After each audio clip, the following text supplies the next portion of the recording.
نحمدہ و نصلی و نسلم علی رسولہ الکریم بسم اللہ الرحمن الرحیم۔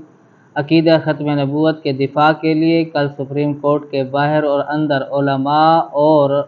اس کے علاوہ عوام نے جو خدمات سر انجام دی ہیں اور جرات مندی کے ساتھ علماء نے مسلمانوں کے جذبات کی ترجمانی کی ہے، اس پر ہم ان کو خراج تحسین پیش کرتے ہیں، خصوصاً قائد جمعیت حضرت مولانا فضل الرحمان صاحب، حضرت مولانا مفتی تقی عثمانی صاحب دامت برکاتہم کو، کہ انہوں نے مسلمانوں کے جذبات کی ترجمانی کی ہے اور اس کا حق ادا کیا ہے، اور یہ ثابت کیا ہے کہ یہ ملک عقیدہ ختم نبوت کے عاشقوں کا ہے، عقیدہ ختم نبوت کے ماننے والوں کا ہے۔ اللہ رب العزت نے ان سے یہ جو تاریخ رقم کروائی ہے، اس سے قادیانیت، مرزائیت اور تمام منکرین ختم نبوت کی ہدایت کا ذریعہ بنائے۔ اللہ رب العزت ہم سب کو دین کی خدمت کے لیے قبول فرمائے۔ تاجدار ختم نبوت، تاجدار ختم نبوت، تاجدار ختم نبوت۔